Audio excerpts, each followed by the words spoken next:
Have you ever wondered how people kept food cool in the days before humming refrigerators stood in kitchens? What did families do in the summer heat when milk soured quickly, meat spoiled, and fruit softened in a matter of hours? The answer may surprise you. They turned to ice harvested from rivers, ponds, and lakes in the dead of winter and stored away like treasure to be used months later when the sun blazed hot. Before we drift into tonight's story, make sure to subscribe so you'll never miss a gentle journey through history.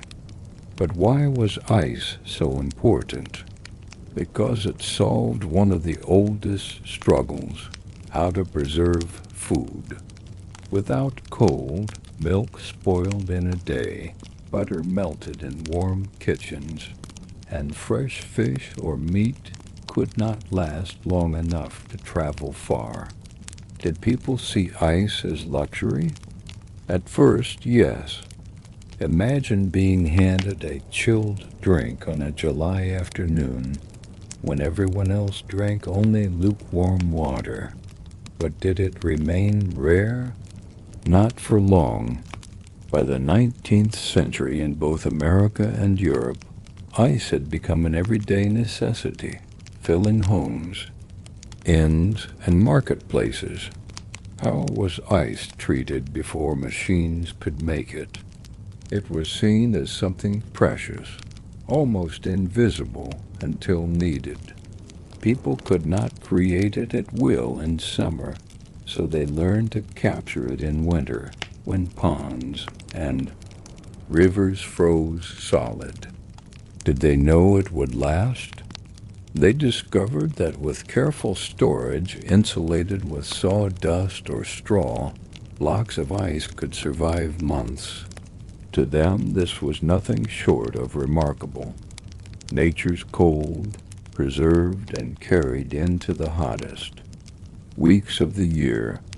Who needed it most? Families wanted ice for their kitchens, but merchants found even greater value. Butchers, fishmongers, and dairy sellers relied on it to keep their products fresh for customers. Inns used it to impress travelers with cool drinks and preserved meals. And in cities, demand grew so high that entire companies arose to supply. Ice turning frozen lakes into sources of wealth. So why call ice a treasure? Because it was one of the few things that turned the harsh cold of winter into a gift for summer. What froze men's hands in January became their relief in July. What seemed common under a snowy sky became rare when the fields shimmered with heat. And through this strange transformation, ice became one of the most valuable resources of its time. Silent, solid, and fleeting, yet powerful enough to change the way people ate, drank, and lived. Have you ever wondered how people in the past cut through thick ice, sometimes more than a foot deep, and turned it into neat blocks ready for storage? Could they simply break it apart with their hands or with ordinary knives? The answer is no. Ice harvesting required its own set of tools, crafted for strength, precision, and endurance in bitter weather. What was the most important tool? The ice saw. Longer than a wood saw and with sharper teeth, it cut straight lines into frozen lakes. Did it look elegant? Hardly. It was heavy, with a long wooden handle and steel teeth built to tear through. Ice without bending. Was it tiring to use? Extremely. Each stroke cut slowly downward, and harvesters worked side by side, rhythmically pushing and pulling to open neat channels in the frozen surface. Were saws enough? Not quite. Ice chisels came next, long iron poles with sharp ends used to crack through the final inches or to shape blocks more precisely. Did they ring loudly against the ice? Yes, each strike echoed across the frozen lake, a steady rhythm of iron against solid water. These chisels freed blocks from the grid of cuts, allowing men to pry them loose and send them floating toward the harvest channels. What about moving such heavy blocks once they were free? Here the ice pike and tongs came into play. The pike was a long pole tipped with iron, used to guide and push floating ice. Did it require skill? Absolutely. A careless shove could send a block drifting off course or cause it to jam in the channel. Tongs, shaped like great iron claws, gripped the ice so that men could haul it onto sleds or wagons. Were they easy to use? Not at all. Every block could weigh hundreds of pounds, and the tongs bit deep into the shoulders of those who carried them. And what role did animals play? Horses were central to the work. Harnessed to sleds, they dragged the ice from the shore to the great storage houses. Sometimes horses even pulled cutters that scored straight lines across the ice, marking the first paths for saws. Did this make the work easier? Somewhat, but the labor remained harsh. Both men and animals strained under the cold and the weight, moving slowly across the frozen ground. So what did these tools achieve? They transformed the frozen stillness of a lake into an orderly harvest. Instead of random chunks, men cut neat, square blocks, guided by saws, chisels, pikes, and the strength of horse-drawn sleds. Each tool had its purpose, each hand its role, and together they turned winter's ice into a resource that could be carried, stored, and sold. Without these tools, ice would have remained unreachable, locked in frozen lakes. With them, the harvest became possible. Proof that even the coldest, hardest surface could yield to patient, skilled hands. Have you ever wondered how people manage to move blocks of ice, each weighing as much as a grown man across the slippery surface of a frozen lake? Could a single harvester drag such a burden by himself? The answer is no, the work of ice. Harvesting was not only about sharp tools, but about teamwork, where men and horses joined their strength to guide winter's treasure from the water to the waiting shore. What happened once the ice was cut free? Blocks floated gently in narrow channels, guided by long poles and steady hands. Did they drift aimlessly? Not at all. Men with pikes stood ready, pushing and steering each block like a boat, keeping them in neat rows as they moved toward the harvest point. Was it easy to balance on the ice while doing this? Never.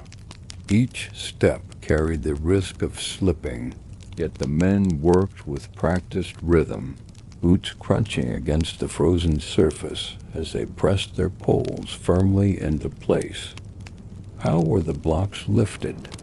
At the edge of the lake, tongs with sharp iron jaws clamped down on each piece. Two men would grip the handles and heave together, straining as they hauled the slick, dripping block from the water. Did the ice resist? Always slippery, heavy, and unforgiving, it slid and shifted with every tug. But with effort and patience, the blocks landed on sleds or wooden ramps, ready for the next stage of their journey. And what about the horses? They were as vital as any tool. Harnessed to sleds, their breath steaming in the cold air, they dragged load after load of ice from the shore to the storage houses. Did the animals tire quickly? Of course, for the work was slow and heavy. But with steady steps and careful guidance, they managed to pull dozens of blocks at a time across frozen fields or snowy roads. The creak of sled runners, the crunch of hooves, and the shouts of men echoed across the winter landscape. Why was teamwork so important? Because one slip or mistake could waste hours of labor. If a block cracked or slid back into the water, the effort of cutting it was lost. If a horse stumbled, the load might scatter. Did the harvesters argue? At times, but they also knew that only by moving in unison, men guiding, horses pulling, could they bring the ice safely to shore. So what did this scene look like to a bystander? A chain of movement, sawyers cutting in the distance, men with pikes guiding floating blocks, teams hauling ice with tongs, and horses dragging sleds away. Every role was essential, every body bent with effort, every moment tied to the same purpose, turning frozen lakes into stores of wealth. In this way, the rope of men and horses stretched from lake to village, linking strength and patience. Without one, the other could not succeed, but together they created a rhythm that carried the harvest forward, block by block, sled by sled, until winter's gift reached its resting place. Have you ever wondered how blocks of ice cut in the dead of winter could last all the way through the blazing heat of July? Could ice really survive for months without melting into water? The answer is yes, thanks to the invention of the ice house, a building designed not for people but for winter itself, where cold was stored like treasure until it was needed. What exactly was an ice house? It was a structure built with thick wooden walls, often packed with sawdust, straw, or even earth to keep heat away. Did it look grand? Not at all. From the outside, most appeared plain, little more than sturdy barns or sheds. But inside they held stacks upon stacks of glittering blocks, each carefully arranged to waste as little space as possible. How was the ice packed? Once hauled from the lake on sleds, the blocks were carried into the cool shadow of the ice house. Men arranged them layer by layer, pressing sawdust or straw between them. Why add these materials? Because they acted as insulation, slowing the melting and keeping air from flowing freely between the blocks. Did the ice still shrink? Slowly, yes. But instead of vanishing in weeks, it could last for many months, even until the next harvest. Were ice houses small? Some were serving only the needs of a village or a single estate. Others grew massive, built near cities where demand was high.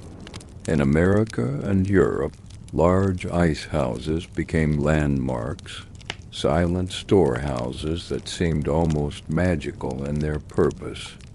Was it not strange to step into one in midsummer and feel the chill of winter still clinging to the air?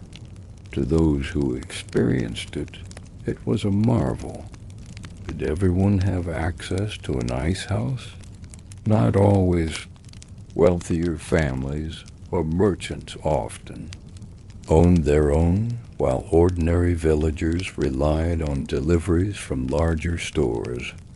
But even those who never stepped inside felt the benefit, as ice spread into homes, markets, and inns. So what was the ice house in truth? It was a bridge between seasons, a place where time itself seemed to pause. Winter's grip was captured and held within thick walls, waiting patiently until the day when it was needed to cool a meal, preserve food, or bring comfort in summer heat. In the stillness of the ice house, one could almost imagine the world frozen in place, a silent chamber where winter slept, dreaming until the doors opened again, and its cold breath was carried back into the warmth of the living world. Have you ever wondered how a block of ice cut from a frozen pond in January could end up cooling a drink in a bustling city miles away by July? Could such a heavy, fragile load really be moved across muddy roads, rattling carts, and long rivers without melting into nothing? The answer is yes, through patient effort, clever storage, and a trade network that stretched far beyond the frozen lakes where the harvest began. How did the journey start? Once stacked in the ice house, the blocks did not remain idle. Merchants and carters arrived with wagons or sleds, loading them carefully, layer upon layer, with sawdust spread between to keep them from sticking together. Did the wagons look ordinary? Not quite. They were built to carry great weight, groaning under the burden of frozen cargo as horses strained against their harnesses. Where did these loads go? To towns first, where butchers, bakers, and innkeepers needed ice to keep their goods fresh. Did the trade stop there? No, cities hungrier still awaited it. In America, ice from the northern lakes traveled southward, carried by canal boats or railway cars, each insulated to preserve as much as possible. In Europe, barges floated blocks down rivers, turning waterways into cold highways of trade. Was the journey easy? Never. Heat was a constant enemy, and each mile threatened to thin the harvest. Drivers hurried their teams through thawing roads. In spring, praying their loads would arrive before too much had melted away. Did they lose some along the way? Always. Meltwater dripped steadily from wagons and boats, marking the trail of ice as it moved, yet enough survived to make the trade worthwhile. Who profited most from this flow? Merchants, certainly, but also families in the cities who could finally taste fresh butter in summer or keep fruit a few days longer than before. Inns impressed travelers with cool drinks, and shopkeepers sold chilled treats that seemed to belong to another world entirely. To them, the sight of an ice wagon rattling down a hot city street was proof that winter itself had been captured and delivered. So what was the movement of ice from village to city? It was more than trade in frozen water. It was the steady carrying of comfort, freshness, and even wonder. Each block borne on a frozen pond passed through many hands, drawn by horse, floated by barge, hauled by wagon, until it reached a table far from where it began. And in this journey, ice ceased to be a simple element of nature and became instead a link between distant places, between winter's chill and summer's need. If you're enjoying this quiet stroll through history, Don't forget to subscribe for more peaceful stories like this. Have you ever imagined opening your door on a hot summer morning to find a man standing there with heavy tongs, carrying a block of ice so cold it steamed in the heat? How did that piece of winter make its way into ordinary homes, inns, and shops? Long after the snow had melted? The answer lies in the work of the ice deliverymen, men whose daily rounds turn the frozen harvest into comfort for families across towns and cities. What did these deliverymen look like? Their clothes were simple, often dark and heavy, but always dusted with sawdust and dripping water from the melting ice they carried. Did they use wagons? Always. Horses pulled carts filled with blocks wrapped in straw, each block stacked and packed to survive the morning's journey. At each stop, the driver would climb down, lift a block with long iron tongs, and carry it straight to the customer's door. Was it light? Not at all. Each block could weigh as much as a small child, and a deliverman lifted dozens in a single day. Who were their customers? Almost everyone who could afford the service. Families bought ice to keep milk and butter fresh. Grocers used it to preserve fruit and vegetables, and inns relied on it to cool meals and drinks for guests. Did children look forward to the iceman's arrival? Certainly, many begged for chips and shavings from the blocks, delighting in the rare treat of holding something cold in their hands when the streets shimmered with heat. Did the work demand skill? Yes, the men moved quickly, balancing heavy loads without breaking them, judging by eye how much each household required. Too much ice wasted space in a family's box, while too little left them frustrated when food spoiled. Did they sometimes leave notes or markings? They did. Customers often placed signs in their windows, showing how many pounds they needed that day, saving time and confusion. Was the life of an ice deliverman easy? Not at all. The hours were long, the work heavy, and the heat unrelenting. Blocks melted steadily as the day wore on, so speed mattered. Did they grow used to the strain? They did, though their hands and backs bore the marks of endless lifting. Yet for all its hardship, the job carried importance. They brought freshness, safety, and even delight into households that otherwise faced the full weight of summer. So what did the ice deliverman represent? He was the final link in a chain, stretching from frozen lakes in winter to steaming city streets in summer. Without his rounds, the harvest of ice houses and wagons would have been useless. He was the one who placed the treasure of winter directly into the hands of families, inns, and shops.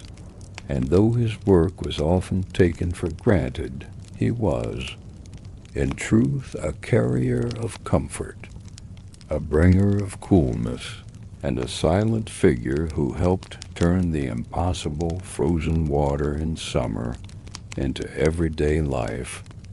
Have you ever thought about what it must have felt like to taste something cold on a sweltering summer afternoon in a world without refrigerators or electric fans? Could the simple touch of ice in a glass or on a piece of fruit truly feel like luxury? The answer is yes, for those who lived in cities and towns of America and Europe. The arrival of ice in summer was nothing short of a small miracle. What did families do with ice once it entered their homes? The first use was always for preservation. A block placed in an icebox kept milk from turning sour, butter from softening into a greasy pool, and fresh meat from spoiling too quickly. Did this change daily life? Completely. Instead of rushing to eat food before it spoiled, families could keep it longer, giving them more freedom and less waste. But was ice only practical? Not at all. It quickly became a symbol of comfort and even delight. In homes, pieces of fruit chilled on a block of ice felt sweeter, fresher, and more special. Drinks cooled with ice-lifted spirits during the hottest days, transforming a glass of water into something extraordinary. Children especially marveled at ice, touching its frosty surface with wide eyes, fascinated that winter's breath could live in their hands while the sun blazed overhead. Did inns and taverns also make use of it? Yes, and their guests noticed. A traveler handed a cool drink after a long journey, remembered it as an unusual and refreshing treat. Ice allowed innkeepers to serve meals that impressed visitors, setting their establishments apart from those that had none. In cities, ice became a mark of status. To have a supply meant one could afford both comfort and convenience. Was everyone able to enjoy ice? Not equally. At first, it was expensive and found mostly in wealthier homes. But as harvesting and trade expanded, ice grew more affordable, reaching middle-class households and even modest cottages. By the late 19th century, in some places, ice delivery was as common as milk delivery. Did this make it less special? To some, perhaps, but the wonder of holding a cold glass in the middle of July never fully faded. So what did ice mean in summer? It was preservation, comfort, and delight. A rare gift made accessible by the hard labor of harvesters and deliverymen. It made food last longer, drinks taste brighter, and homes feel safer from the spoilage of heat. And while it might have begun as a luxury, it quickly became woven into daily life, a thread of coolness binding winter to summer in a way that no one could have imagined before. Have you ever wondered how ice, once harvested from a quiet frozen pond, found its way into the bustling life of a town? Was it kept only in family kitchens, or did it shape the way inns, markets, and shops served their customers? The answer is that ice became more than a household comfort. It became a tool of trade, a silent partner in business, and a mark of quality for anyone who could offer it. What role did inns play? Travelers arriving dusty and weary from the road were often greeted with food and drink. Did the presence of ice make a difference? Certainly. A cool glass of water, fruit preserved from spoiling, or butter still firm on the table made an inn stand out. Word spread quickly among travelers, and those who enjoyed such comforts returned or recommended the establishment to others. In this way, ice became part of a reputation. What about markets? Here, ice was not just comfort, but necessity. Butchers layered their stalls with blocks to keep meat from spoiling, while fishmongers laid their catch across melting slabs to preserve freshness. Without ice, their goods faded quickly in the heat. With it, they could sell confidently throughout the day. Did customers notice? Always. A glistening cut of meat or fish kept cool was proof that the seller cared for quality. Did grocers and dairy sellers use ice as well? Yes. Cheese, milk, and butter lasted longer with cool storage, allowing grocers to offer fresher products to their buyers. Fruits transported from afar could be displayed longer, sometimes days beyond what would have been possible otherwise. Was this important for growing cities? Very much so, for ice turned perishable goods into reliable stock, expanding variety and trust in the market. Did this trade make ice a business in itself? Absolutely. By the 19th century, companies had formed around the harvesting, storing, and selling of ice. Merchants invested in large ice houses, delivery routes, and contracts with inns and shopkeepers. In America, fortunes were built on ice, with ships carrying frozen cargo, even across oceans. In Europe, growing cities demanded more each year, turning once rural ponds into centers of industry. So what did ice bring to the world of inns and markets? It brought reliability, trust, and prestige. It allowed travelers to rest with comfort, customers to buy with confidence, and merchants to sell with pride. And though it melted steadily with every passing hour, its influence was lasting, shaping trade, hospitality, and daily life in ways that no one would willingly give up. Have you ever wondered how something as simple as frozen water could build entire fortunes? Could blocks of ice, carved from a winter lake, truly travel across oceans and bring wealth to those bold enough to trade in them?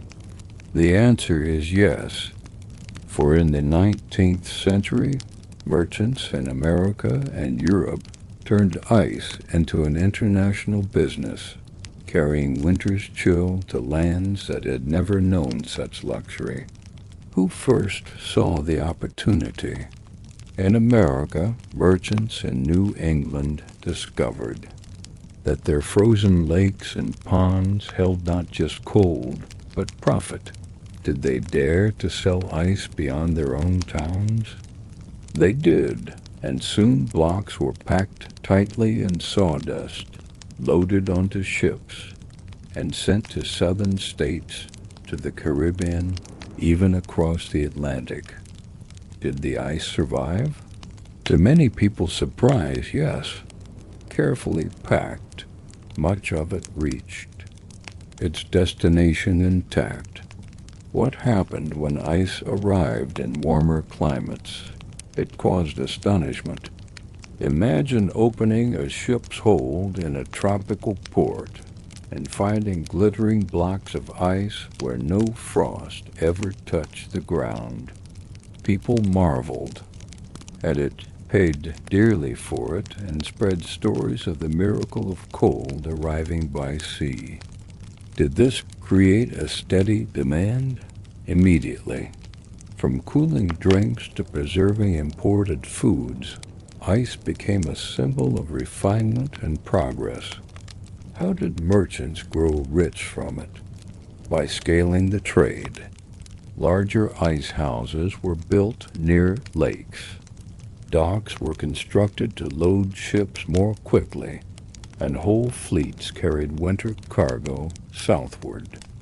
Each successful voyage brought more money, and some merchants became famous as ice kings, their fortunes built on frozen water. In Europe, too, growing cities demanded more each year, turning rural ponds into commercial centers. Was the trade without risk?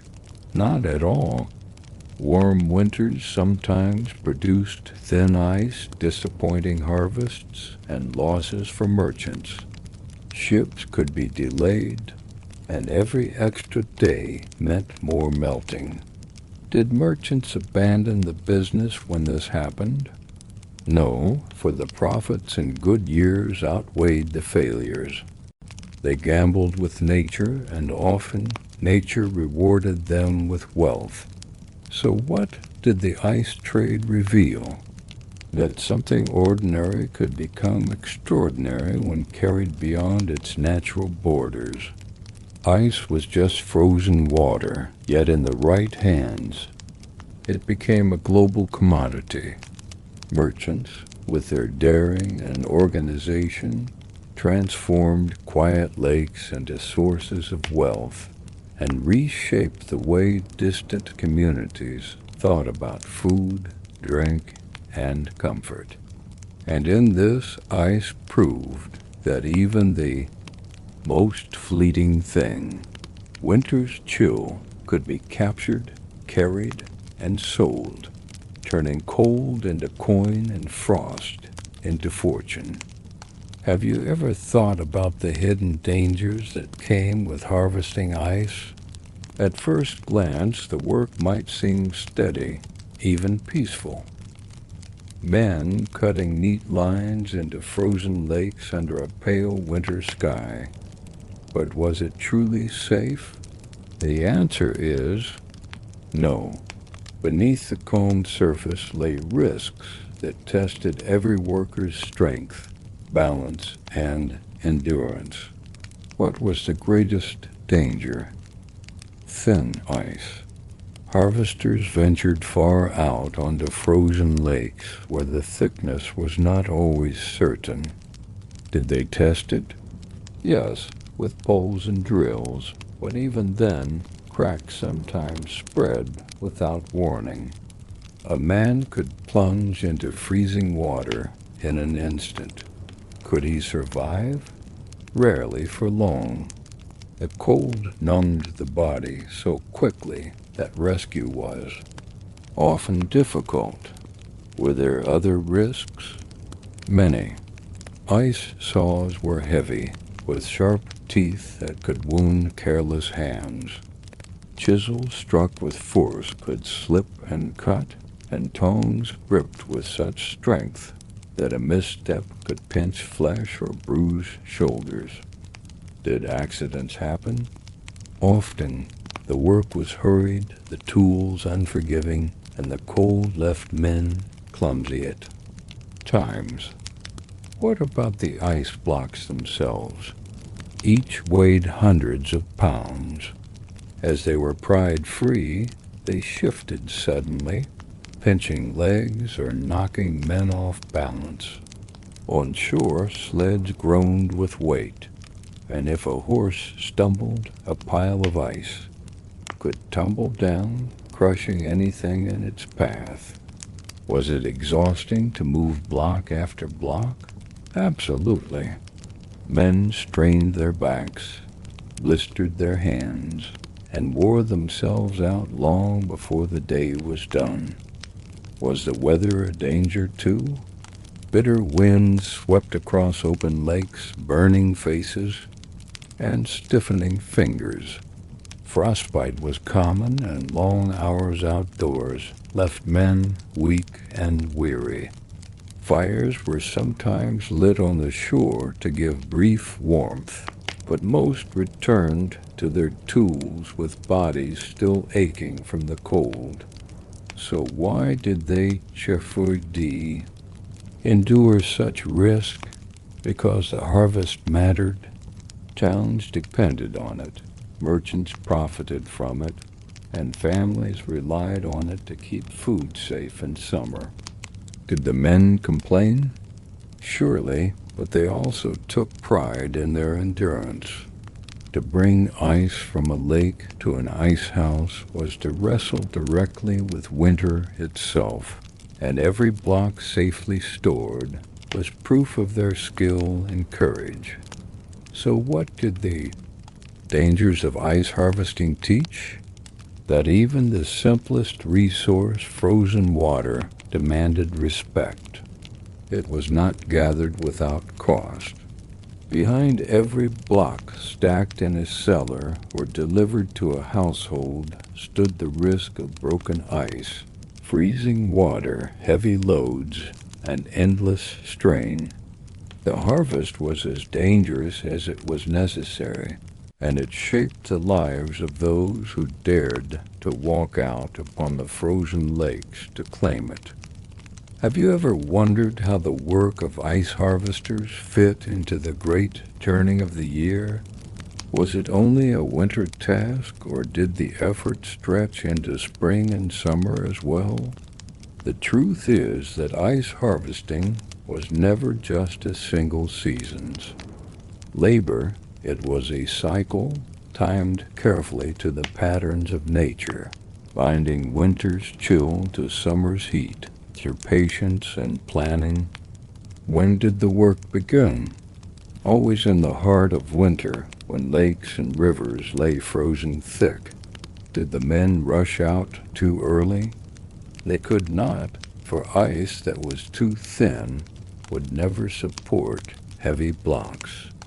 Instead, they watched and measured, waiting, until the cold had worked long enough to give them safe footing and solid harvests. Then, in those bitter months, the cutting began. What happened after the blocks were hauled from the lake? They were carried to ice houses, stacked carefully, and buried in sawdust or straw. Was the work finished then? Not at all. That was only the beginning of a long watch. Through spring, the ice houses stood silent, guarding their frozen treasure. As the air grew warmer, men checked the stores, patched leaks in roofs, and repaired walls, for even the smallest draft could waste weeks of labor. And what of summer? This was when the harvest's true purpose came alive.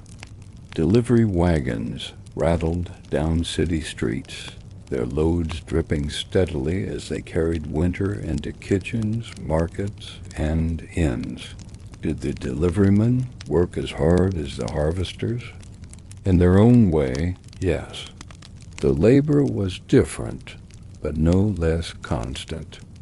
Carrying heavy blocks in sweltering heat instead of cutting them in bitter cold. Was autumn part of the rhythm too? Indeed. As the year wound down, merchants tallied their accounts, families remembered how long their ice had lasted, and preparations began anew. Saws were sharpened, sleds repaired, and horses readied, all in anticipation of the next freeze. Did the men rest then? A little, but always with one eye on the coming winter. So what did the cycle of ice harvesting show? That it was not a single act, but a chain that stretched across the whole year.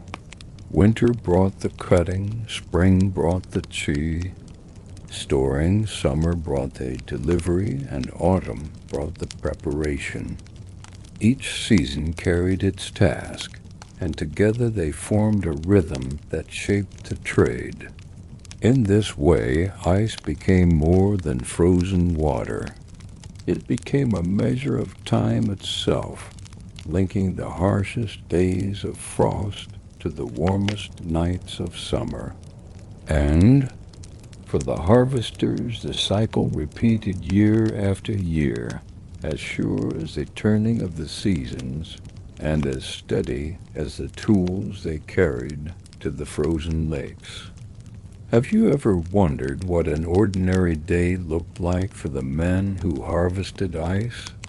Was it a short, simple task of cutting a few blocks before going home, or was it a long, grueling routine that filled every hour of daylight? The truth is, that life for ice harvesters was tough, steady, and exhausting, a rhythm of labor that demanded both strength and endurance.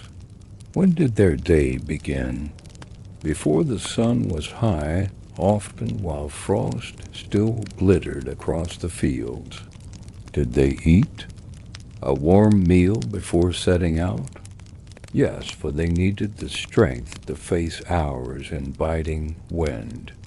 Then they walked to the lake, tools slung over their shoulders, boots crunching on snow, and began their work as the pale winter light stretched across the ice. What filled the hours?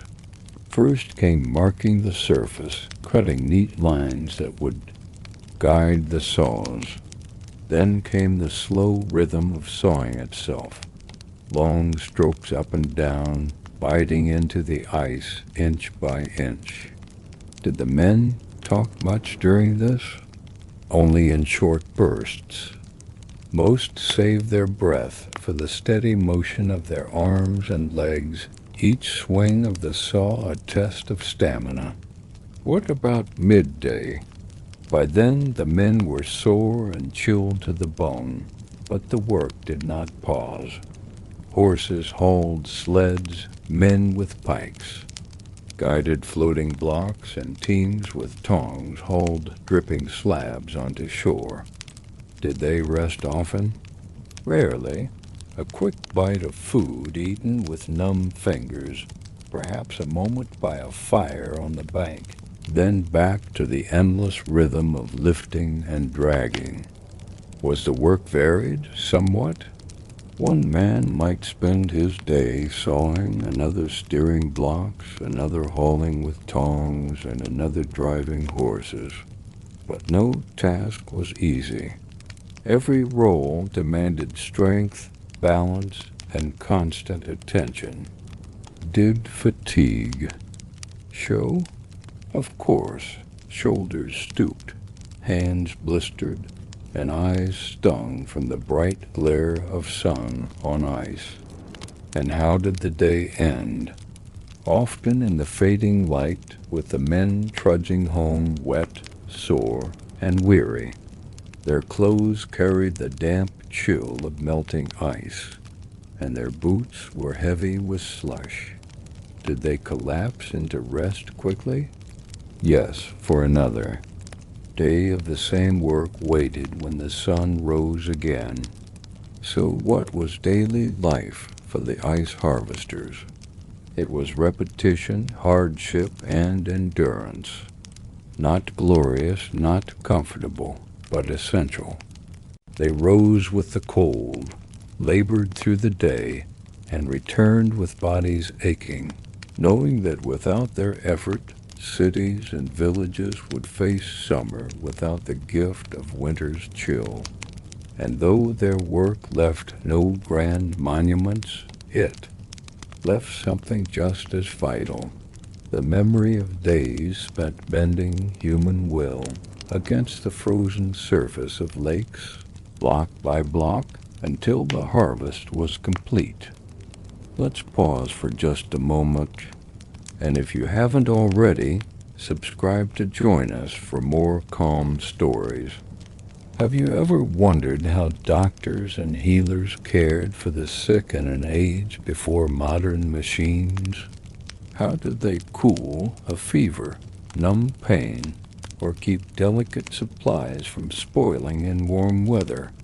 The answer in both America and Europe often came from ice, a resource not just for kitchens and markets, but for hospitals and the care of patients.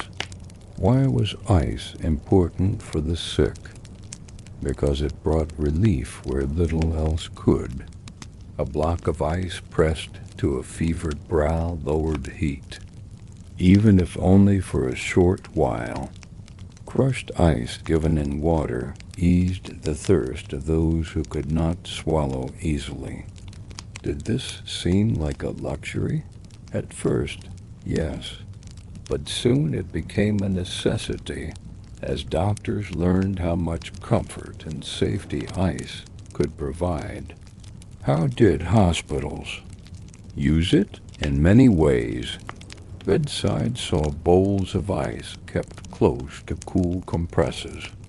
Surgical rooms, though far simpler than today, used ice to dull pain or slow bleeding.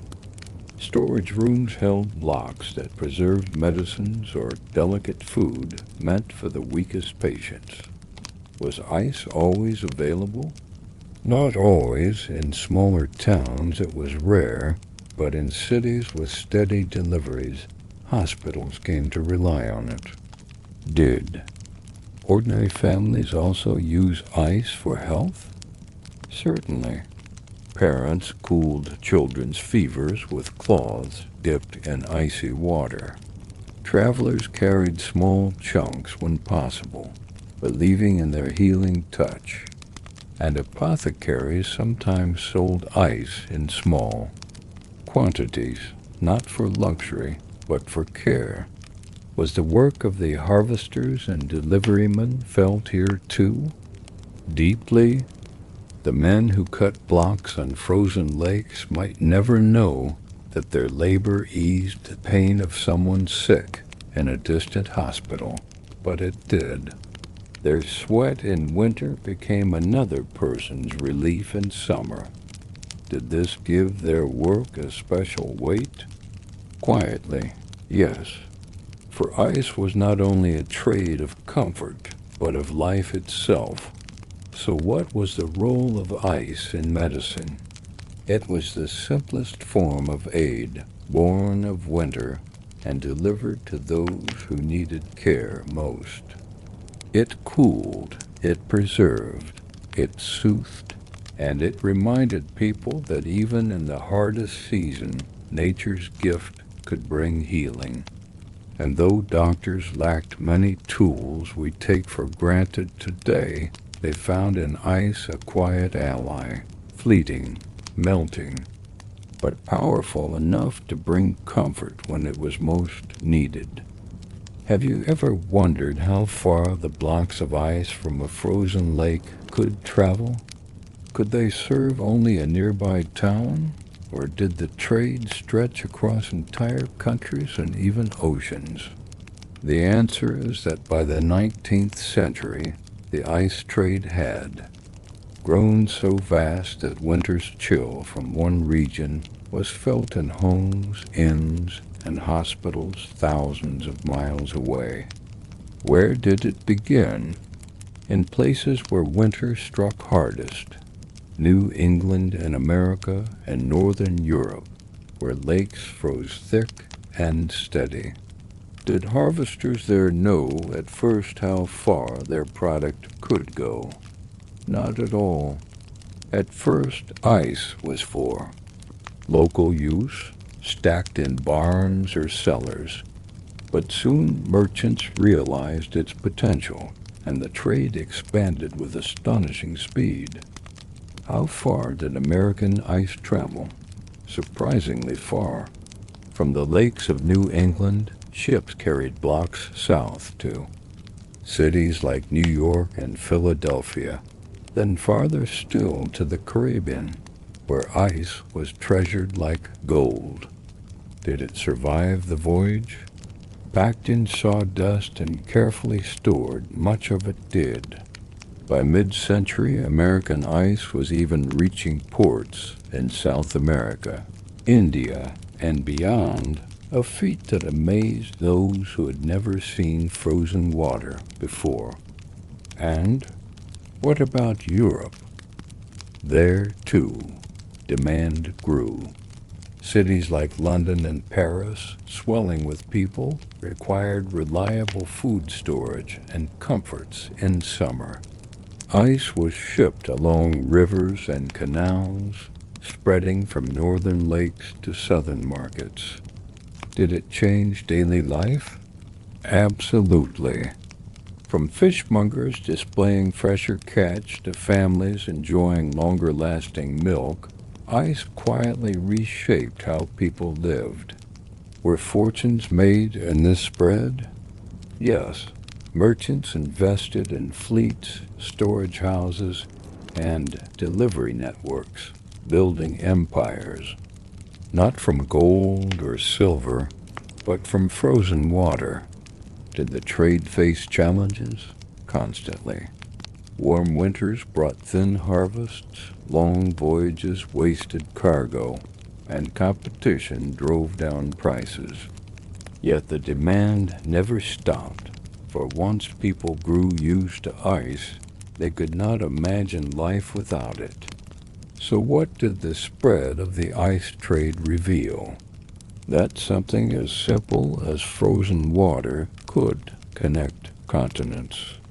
From ponds in Massachusetts to streets in Havana, from Norwegian lakes to London markets, ice tied together distant lives. It carried comfort, safety, and even wonder across the world, proving that nature's coldest gift could warm human ingenuity and ambition alike. Have you ever wondered what became of the ice harvesters once machines began to hum in kitchens and factories? Could their centuries-old trade survive when technology offered ice at the turn of a crank or the flick of a switch? The answer is no. The arrival of mechanical refrigeration slowly ended the old rhythm of winter harvests, though it did not erase the memory of the men who once walked frozen lakes with saws and sleds. When did the change begin? In the late 19th and early 20th centuries, inventors built machines that could make ice year-round. Did this seem strange at first? Very. People had always relied on nature's freeze, and the thought of artificial ice felt unusual, even untrustworthy. But was it useful? Beyond measure. For the first time, ice no longer depended on a harsh winter, nor on the danger of men sawing through frozen rivers. What did this mean for the harvesters? Slowly their work faded.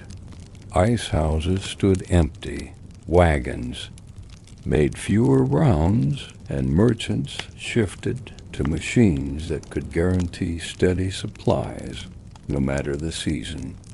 Did the harvesters vanish overnight? No. In many rural areas, natural ice was cut well into the 20th century, especially where machines were rare. But in cities, the old trade declined quickly, replaced by factories and, later, by home refrigerators that stood in every kitchen. Did this change daily life? Completely. Families no longer waited for the iceman's cart, nor worried about blocks melting too fast in their boxes. Cold became constant, reliable, and ordinary. What had once been a treasure delivered at great cost became as common as running water. And what of the legacy of ice harvesters? Though their trade ended, their story remained. Old ice houses, some now abandoned, still stand in quiet places, their thick walls whispering of winters long past. Photographs show men on frozen lakes, bundled in heavy coats, guiding horses across glittering surfaces. Their labor reminds us of a time when survival and comfort were wrestled from nature's hand, when winter itself was captured and stored for the long, hot months ahead. So what did the coming of machines teach? That progress changes even the simplest trades, but it also preserves their memory. The ice harvesters may have lost their livelihood, but they left behind a story of endurance, of patience in cold winds, of strength spent on slippery lakes. They gave their world the gift of winter and summer, and though machines replaced their work, the quiet rhythm of their harvest remains part of history, a reminder that even fleeting ice can leave a lasting Mark,